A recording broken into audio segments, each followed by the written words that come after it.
오늘은 요한복음 말씀을 통해 예수님을 만난 사람 니고데모의 이야기를 함께 살펴보며 우리의 신앙의 여정을 돌아보기를 원합니다. 니고데모의 이야기는 요한복음에 3번 등장하는데요. 화면 한번 띄워주시겠습니까?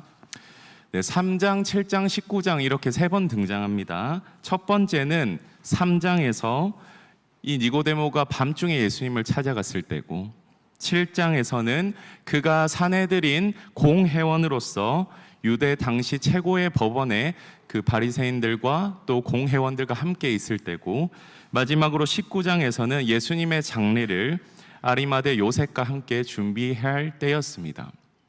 그림을 보시면 좀 이해가 되시나요? 네, 이렇게 3번 등장합니다. 먼저 니고데모가 어떤 인물인지 우리는 주일학교 때부터 많이 들었지만 조금 더 디테일하게 살펴보고자 하는데요. 요한복음 3장 1절에 보시면 니고데모에 대한 첫 언급이 등장합니다. 그런데 바리새인 중에 니고데모라 하는 사람이 있으니 유대인의 지도자라. 여러분, 니고데모는 뭐라고 묘사되어 있죠? 바리새인 그리고 유대인의 지도자라고 되어 있습니다. 여기서 유대인의 지도자라고 함은 아까 제가 말씀드렸던 그 유대의 가장 큰 법원, 대법원에 해당하던 산헤드린의 공회원이었다는 말입니다.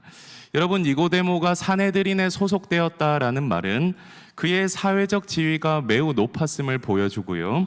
동시에 그는 부유했고 율법 교사로서 학식이 매우 풍부한 사람이었습니다. 그런 니고데모가 어느 날 한날 예수님을 찾아갑니다. 바리새인인 니고데모가 예수님을 찾아간 이유는 그가 복음서에 나오는 다른 바리새인들과 같이 예수님을 함정에 빠뜨리려고 찾아갔을까요? 그렇지 않습니다. 그는 예수님의 기적을 경험한 사람입니다. 기적을 본 사람이고 그 기적에 감동을 받았습니다. 그래서 이 예수님이 어떤 분이신지에 대해서 궁금증을 참을 수 없어서 이 밤에 찾아간 것입니다. 여러분, 2절을 보시면 밤에 찾아갔다라고 되어 있는데 왜 하필 밤에 찾아갔을까요? 아마도 사람들의 눈을 피하기 위해서였을 겁니다. 그의 지위와 신분을 고려했을 때 그가 예수님을 공개적으로 찾아가는 것은 그의 신상에 좋지 않은 일이었습니다. 왜냐하면 당시 동료 바리새인들 그리고 사내들인 공회원들이 예수님을 적대시하고 있었기 때문입니다. 혹시 내가 예수님과 가까이 지내고 예수님과 소통하고 있다는 그런 오해를 받고 소문이 잘못 날 경우에는 자기의 밥줄과 평판과 명성이 한순간에 날아갈 수 있기에 예수님을 만나고 교제하는 행동은 매우 신중하게 고려되어야 할 행동이었습니다. 그럼에도 불구하고 니고데모는 호기심을 가지고 은밀하게 밤에 찾아갑니다. 니고데모가 예수님과의 첫 대화에서 이렇게 말합니다. 다시 한번 2절을 보여주십시오. 랍비여, 우리가 당신은 하나님께로부터 오신 선생인 줄 아나이다. 하나님이 함께 하시지 아니하시면 당신이 행하시는 이 표적을 아무도 할 수 없음이니이다. 니고데모가 예수님을 만나서 한 첫 마디입니다. 니고데모는 기적을 본 사람이죠. 그 기적을 보면서 예수님을 특별한 분, 하나님께로부터 온 선생, 하나님께서 특별히 함께 하시는 선생으로 생각했을 겁니다. 하지만 이때까지는 이 니고데모는 예수님을 메시아로, 구원자로 인식하지 못한 단계였습니다. 요한복음 3장의 첫 언급이 되는, 처음으로 언급되는 니고데모는 예수님께 관심은 있지만 진리에 대해서는 온전히 깨닫지 못하는 모습을 보여줍니다. 우리가 이 첫 번째 니고데모의 이 상태를 잘 기억하고 있어야 됩니다. 예수님의 기적이 니고데모를 팬으로 만들었지 그의 믿음을 형성하고 그를 예수님의 제자로 나아가는 데까지 만든 것은 아니었습니다. 카일 아이들먼이라는 사람이 쓴 책인 팬인가 제자인가, 아마 읽어보신 분도 계실 건데요. 초기에 등장하는 니고데모와 관련해서 이런 말을 적었습니다. 밤에 찾아가면 남들 눈에 띄지 않는다. 야밤을 틈타면 다른 종교 지도자들의 거북한 질문을 피할 수 있다. 밤에는 아무도 모르게 예수님을 만날 수 있다. 보는 눈이 없을 때 예수님과 이야기를 나누면 현재의 삶을 그대로 유지한 채로 예수님과의 관계를 시작할 수 있을지도 모른다. 훅 넘어가서 어쩐지 펜의 태도처럼 보이지 않는가? 펜은 자기 삶을 조금도 희생하지 않은 채 예수님을 따르기 원한다. 이 내용은 펜으로서의 니고데모의 모습을 잘 묘사해주는 내용입니다. 예수님도 그런 니고데모의 상태를 알고 계셨죠. 왜냐하면 예수님은 사람의 속을 훤하게 들여다보실 수 있는 분이시기 때문입니다. 니고데모를 포함해서 많은 사람들이 표적을 보고 펜으로 예수님을 따르고 예수님을 믿었지만 예수님은 그들의 한계를 알고 있었습니다. 예수님은 펜들의 지지로 사는 분이 아니셨고요. 예수님은 자기의 몸을 팬덤에게 맡기지 않으셨습니다. 그 예수님의 모습이 바로 오늘 우리가 읽은 3장 바로 직전 2장 말미에 나타나 있는데요. 2장 23절부터 25절 함께 보겠습니다. 6월절에 예수께서 예루살렘에 가시니 많은 사람이 그의 행하시는 표적을 보고 그의 이름을 믿었으나 예수는 그의 몸을 그들에게 의탁하지 아니하셨으니, 예수님 자신의 몸을 사람들에게 맡기지 않으셨다는 말씀입니다. 왜냐하면 예수님은 사람의 속을 다 알고 있었기 때문입니다. 이들은 팬으로서 나를 따르는 것이지, 기적을 보고 나를 따르는 것이지, 제자로서 구원자로서 따르는 것이 아님을 알고 있었기 때문입니다.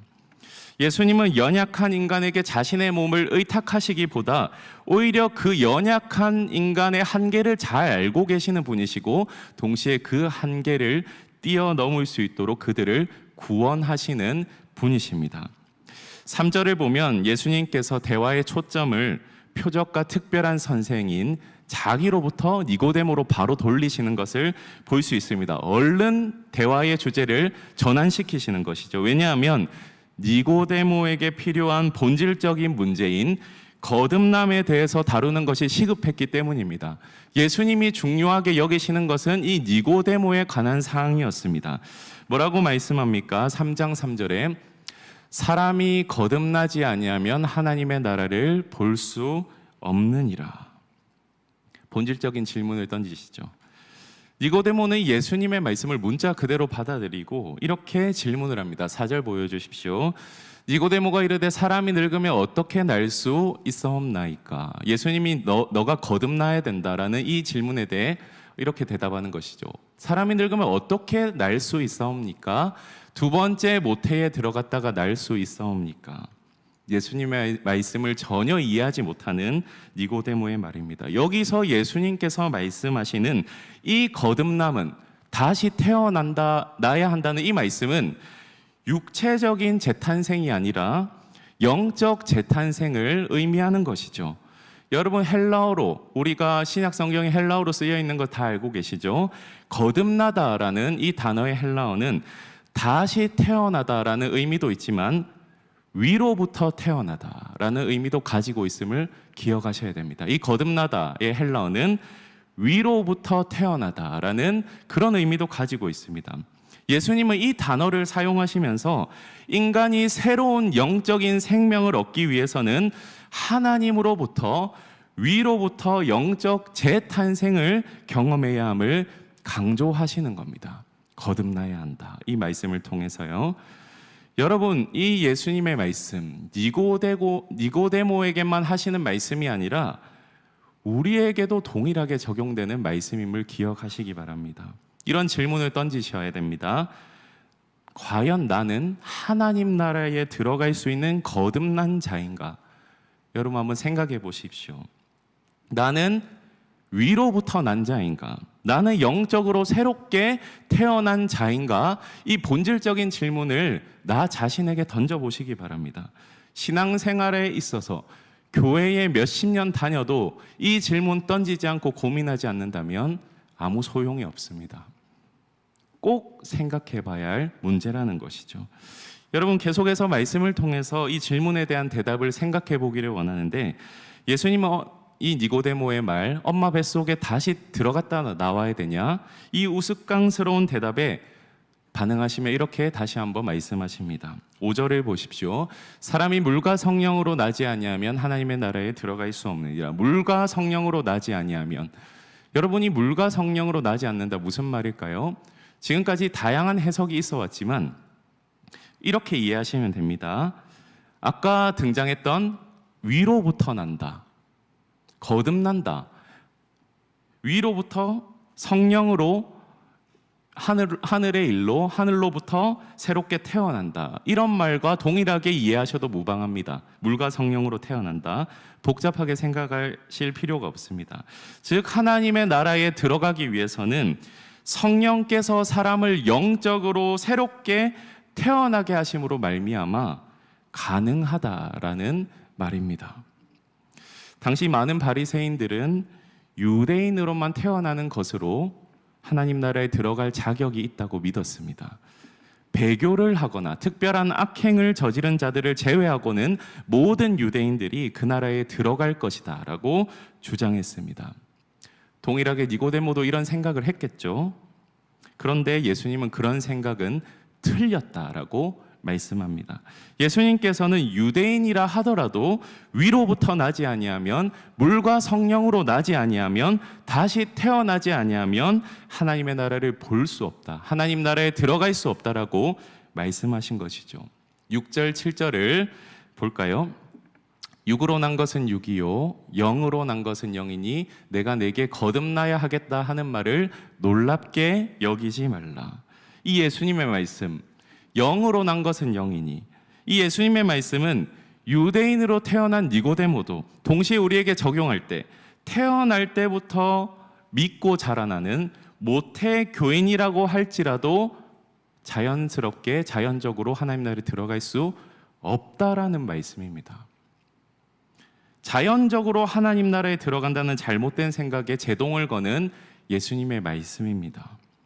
거듭나지 않은 채 착하게 살고, 거듭나지 않은 채 교회 생활 한다고 해도 하나님 나라에 들어갈 수 없다라고 예수님께서는 분명하게 말씀하십니다.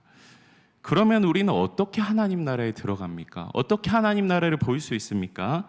오직 성령으로 말미암아 영적으로 새롭게 태어나야, 거듭나야 우리가 하나님 나라에 갈 수 있다는 사실을 믿으시기 바랍니다. 다시 한번 나 자신에게 이 질문을 던져보십시오.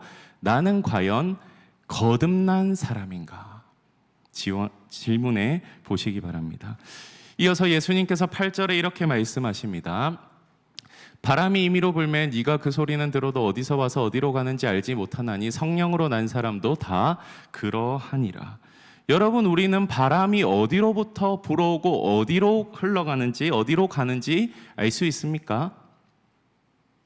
물론 기상청의 도움을 받으면 알 수 있겠죠. 그런데 우리의 스스로의 능력으로는 바람이 어디로 와서 어디로 가는지 알 수 없습니다. 그런데 그 바람이 불고 있다라는 사실은 알 수 있죠. 바람 소리를 들을 때, 아까 그림처럼 바람으로 들풀이 살랑살랑 흔들리는 그 장면을 볼 때 우리는 바람의 존재를 아는 것이죠. 성령의 역사도 그와 같다는 말입니다. 성령님께서 우리의 마음속에 역사하실 때, 우리를 거듭나게 하실 때 성령의 역사를 우리가 눈으로 보거나 다 이해할 수는 없습니다. 성령이 우리 안에 거듭남의 역사를 일으키실 때는 구체적으로 어떻게 성령님이 하시는지 정확하게 모르죠. 우리는 보이지 않기 때문입니다. 그런데 성령님이 우리 삶을 변화시키는 것은 분명하게 알 수 있습니다. 그 변화의 흔적이 있다는 것이죠. 그 변화는 우리의 삶을 바꾸고 우리의 삶을 뒤흔들기 때문에 우리는 그 성령의 역사를 인지할 수 있다는 말입니다. 정확하게 어떻게 성령님이 역사하시는지 다 알 수는 없더라도 성령님이 우리 마음에 역사하시면 우리는 이전과 다른 생각을 하고 다른 방식으로 살아가게 된다는 말입니다. 여러분, 말씀이 갈수록 어려워지고 있습니다. 예수님께서 니고데모에게도 어렵고 우리에게도 어려운 말씀을 하셨습니다. 왜냐하면 사실 이 대화의 내용은 영적인 대화의 내용이죠. 우리 내면에 일어나는 일에 대한 내용이죠. 하늘의 일에 대한 내용이기 때문에 우리가 이해가 어려운 것이 당연합니다. 예수님도 니고데모가 이해를 잘 못할 것을 알고 12절에 이렇게 말씀하십니다. 내가 땅의 일을 말하여도 너희가 믿지 아니하거든 하물며 하늘의 일을 말하면 너희가 어떻게 믿겠느냐. 예수님도 알고 계셨습니다. 그러나 하늘의 일을 다 아시는 예수님께서, 하늘로부터 성육신하셔서 이 땅에 오신 예수님께서 니고데모와 우리의 눈높이에 맞춰서 거듭남의 이야기를 이후에 좀 더 자세하게 풀어주시는데요. 함께 13절부터 15절 함께 볼까요? 하늘에서 내려온 자 곧 인자 외에는 하늘에 올라간 자가 없느니라 라고 말씀하시면서 모세 이야기를 하시죠. 모세가 광야에서 뱀을 든 것 같이 인자도 들려야 하리니 이는 그를 믿는 자마다 영생을 얻게 하려 하심이니라. 이 그림 잠깐 띄워주시고요. 이 말씀은 민수기에 나타난 모세가 광야에서 노뱀을 들어 올렸던 것처럼 예수님 자신도 십자가 위에 들려야 한다, 십자가로 들려야 한다라고 말씀하시는 겁니다. 즉 예수님 자신의 죽음을 예고하시는 말씀이라고 할 수 있습니다. 여러분, 이스라엘 백성이 불뱀에 물렸을 때 모세가 뱀을 들어 올려서, 노뱀을 만들어 들어 올려서 그 뱀을 쳐다본 사람들이 살아난 것처럼 예수님께서 십자가에 들려서 모든 인류를 구원하실 것이라는 말씀의 내용입니다. 그 예수님, 들려 올려지신 예수님을 믿는 자마다, 그 예수님을 바라보는 자마다 영생을 얻게 된다라는 놀라운 진리의 말씀을 하십니다. 이는 그를 믿는 자마다 영생을 얻게 하려 하심이니라. 예수님께서는 니고데모의 거듭남을 중요하게 생각하셨죠. 영생을 얻기를 원하셨습니다. 그래서 이제 자기를 다르게 보기를 원했습니다. 특별한 선생, 그저 특별한 선생, 기적을 베푸는 자로 보지 말고 구원자로서 자기를 믿을 것을 요청하시는 겁니다. 이렇게 니고데모와 예수님의 대화는 1절부터 15절까지 이어지고, 그리고 이어지는 16절에서 전 세계적으로 가장 사랑을 많이 받는 구절이 등장하게 되죠. 띄워주세요.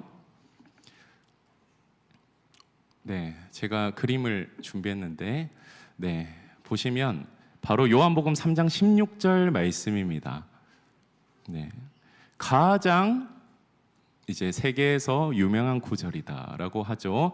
통계에 따르면 1등이 요한복음 3장 16절, 2022년 기준으로 매달 200만 번 이상 검색되는 구절이고요.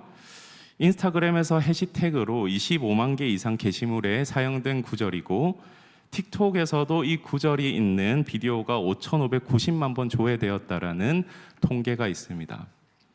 바로 요한복음 3장 16절 말씀입니다. 기독교 신앙을 핵심적으로 요약해주는 구절이기 때문에 굉장히 기독교인들의 사랑을 많이 받는 구절이고, 동시에 이 구절은 니고데모와 예수님의 대화, 즉 15절까지 끝나는 그 대화에 이어서 요한복음의 저자인 요한이 복음적인 메시지로 기록한 구절임을 우리는 기억해야 합니다.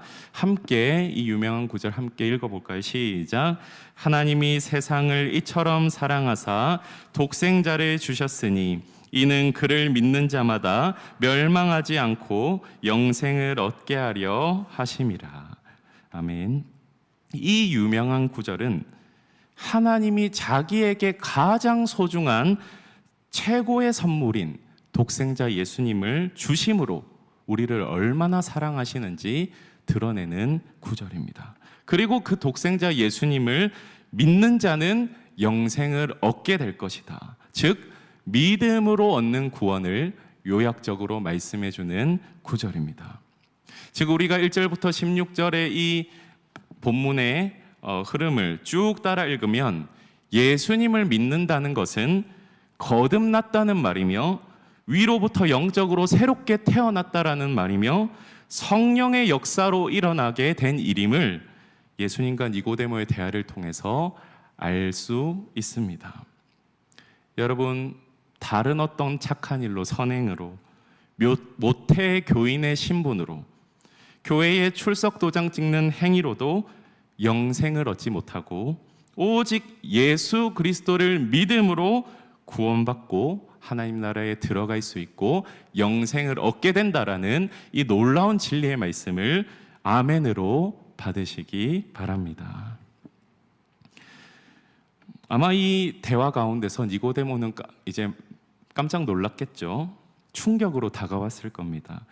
본인이 율법에 능통했다라고 생각은 하지만 영적으로 무지한 그에게는 이 예수님의 말씀 너무나 놀랍게 다가왔을 겁니다. 성경에 나타나 있지는 않지만 그가 다시 이제 예수님을 밤에 만나고 돌아갈 때, 집으로 돌아갈 때 수많은 고민이 생기고 많은 생각을 하면서 돌아가지 않았을까라고 상상할 수 있습니다.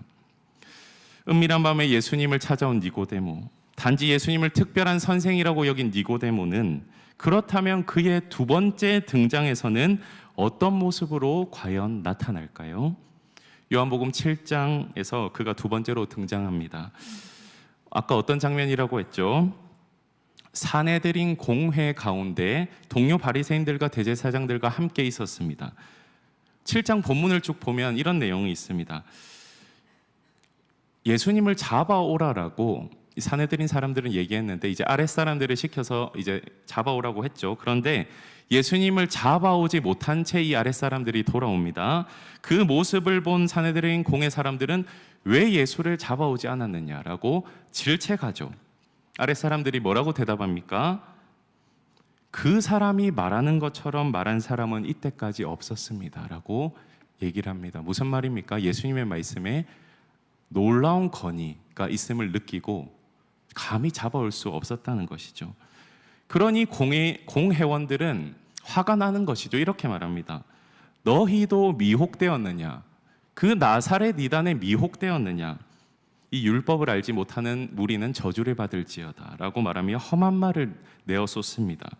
그때 니고데모가 나와서 한마디를 하는 것이죠. 예수님을 간접적으로 변호하는 말을 합니다. 7장 50절 52절 보도록 할까요? 그 중에 한 사람, 곧 전에 예수께 왔던 니고데모가 3장 이후에 처음으로 등장합니다. 7장에서 니고데모가 그들에게 말하되 우리 율법은 사람의 말을 듣고 그 행한 것을 알기 전에 심판하느냐? 그 수많은 동료 바리새인들, 사내들인 그 유력한 사람들 앞에서 감히 나와서 한마디 발언을 하는 것이죠. 우리 율법은 사람의 말을 듣고 그 행한 것을 알기 전에 심판하느냐?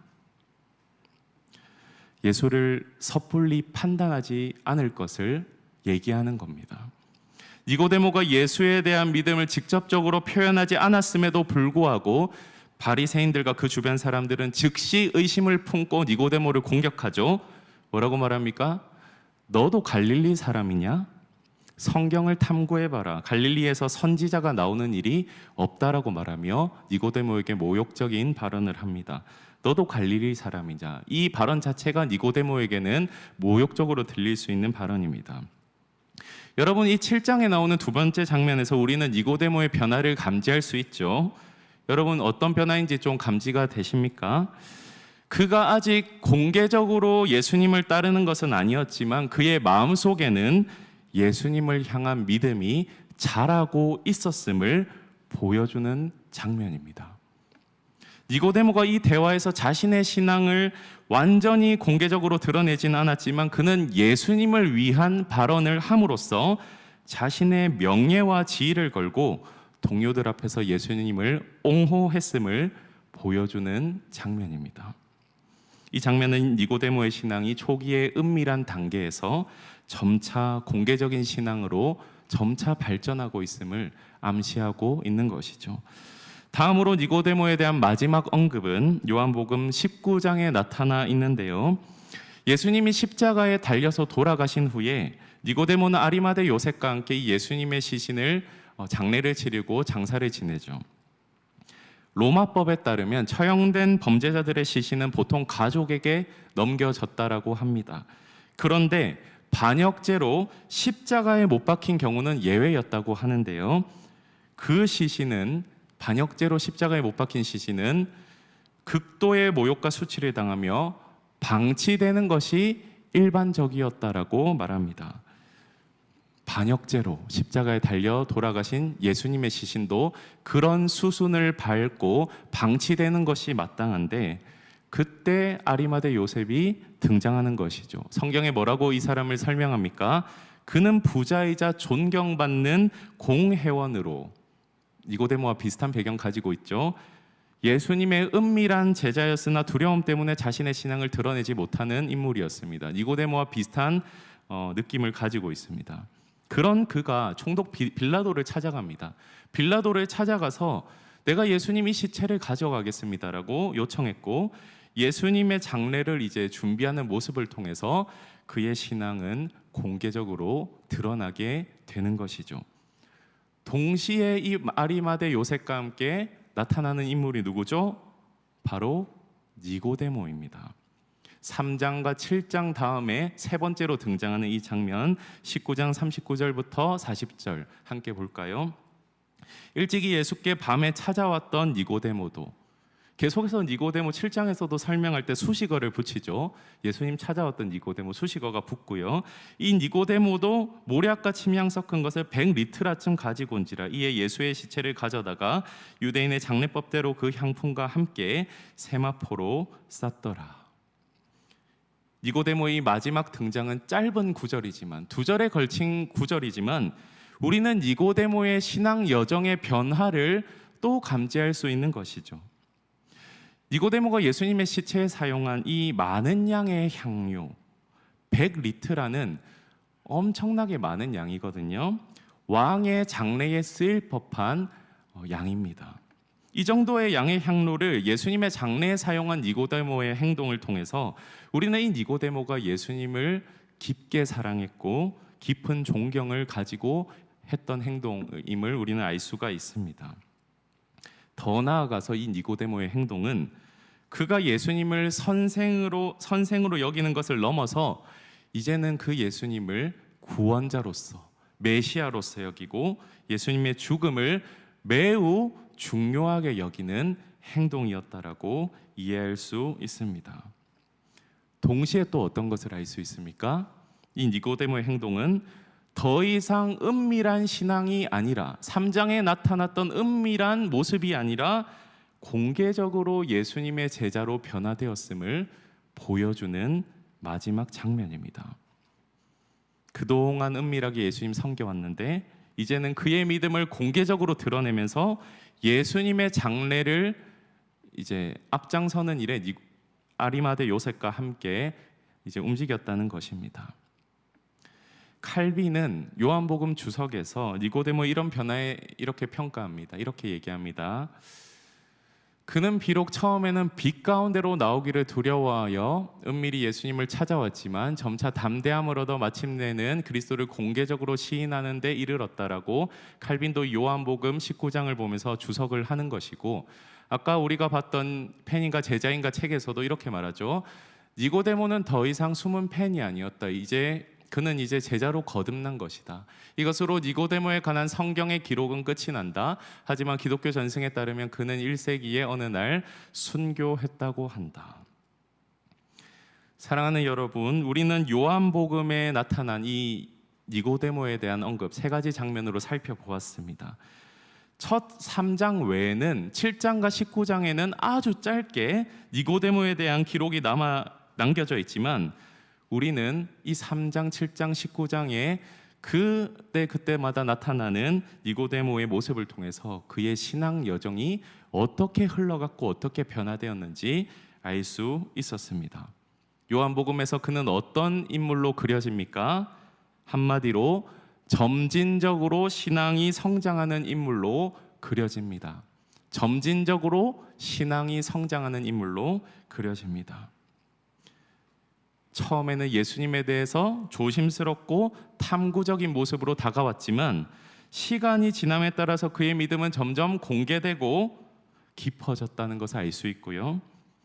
처음에는 하나님께서 그냥 함께 하시는 특별한 선생으로만 여겼다가 영생을 주시는 구원자로 인식하게 되는 그러한 변화를 니고데모는 겪었고요.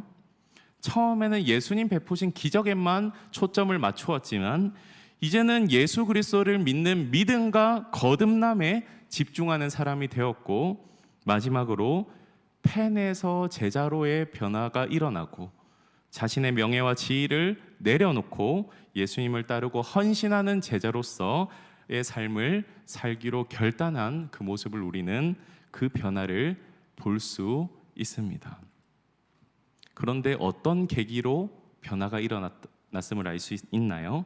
바로 3장에 나타난 그 밤, 그 밤에 예수님과의 만남이 그의 삶의 변화의 시작이었음을 알 수 있습니다. 예수님으로부터 들은 그 복음적 메시지, 하나님의 사랑, 독생자의 사랑, 그리고 믿음으로 말미암는 구원을 알게 되었을 때부터, 그 복음을 들었을 때부터 그의 삶의 변화가 시작되었을 것입니다. 여러분, 변화는 억지로 내 의지로 되는 것이 아니라 나를 살리기 위해서 가장 소중한 것을 내어주시는 하나님 아버지의 사랑을 깨달을 때, 자기 자신을 우리를 위해 내던지신 예수 그리스도의 사랑을 깊이 경험할 때 우리의 변화가 일어납니다. 주님을 향한 헌신과 결단이 일어나게 된다는 말입니다. 요한복음 3장 16절과 더불어서 우리는 로마서 8장 32절의 말씀을 함께 보면서 이 말씀을 우리 마음에 새기기를 원합니다. 이 진리의 말씀을 깊이 깨달을 때, 깊이 새길 때 우리는 우리의 모든 것을 주님께 드리며 변화된 현대판 니고데모로 살아갈 수 있을 겁니다. 함께 읽어볼까요? 시작. 자기 아들을 아끼지 아니하시고 우리 모든 사람을 위하여 내주신 이가 어찌 그 아들과 함께 모든 것을 우리에게 주시지 않겠느냐. 여러분, 이 말씀을 믿으십니까? 우리에게 모든 것 주신 하나님, 그리고 자신의 생명을 우리에게 내던지신 예수 그리스도의 사랑을 깊이 깨닫고 잊지 않을 때 나도 그 사랑에 반응하게 된다는 것이죠. 어떻게 해요? 나도 내 모든 것, 내 모든 삶 주님께 드리겠습니다. 헌신하겠습니다. 왜냐하면 주님이 나를 먼저 사랑하셨고 나를 위해 모든 것을 주셨기 때문입니다. 라고 우리는 고백하며 우리의 삶의 변화가 일어나게 되는 겁니다. 더드림 찬양팀 나와주시고요. 말씀 마무리하겠습니다. 바라기는 이 자리에 있는 여러분 한 사람 한 사람에게 성령님께서 강하게 역사하여 주실 줄 믿습니다. 역사하여 주시기를 바랍니다. 거듭나지 못한 사람 있습니까? 거듭나게 하시는 성령님의 역사 경험되어지기를 바랍니다. 거듭난 자들 있습니까? 거듭난 자에게는 그 주님의 사랑, 니고데모에게 보여주셨던 그 사랑 경험되어져서, 더욱 깊이 경험되어져서 다시 한번 내 삶을 주님께 온전히 드릴 수 있는 아름다운 제자의 여정을 다시 시작하게 해주시기를 간절히 소망합니다. 오늘 말씀을 요약하는 한 문장을 함께 읽고 찬양으로 나아가도록 하겠습니다. 우리 함께 읽어볼까요? 네, 가로에 있는 것은 빼고 읽겠습니다. 시작. 영적 변화와 성숙은 복음을 통해 삼위 하나님께서 내게 주신 사랑과 은혜를 깊이 깨달을 때 시작됩니다. 한 번 더 읽어볼까요? 시작. 영적 변화와 성숙은 복음을 통해 삼위 하나님께서 내게 주신 사랑과 은혜를 깊이 깨달을 때 시작됩니다. 바라기는 여기 있는 모든 분들이 이 삼위 하나님의 사랑과 은혜를 깊이 깨달아 주님께 내 삶도 드릴 수 있는 복된 제자들로 살아가시기를 간절히 소망하고 축복합니다.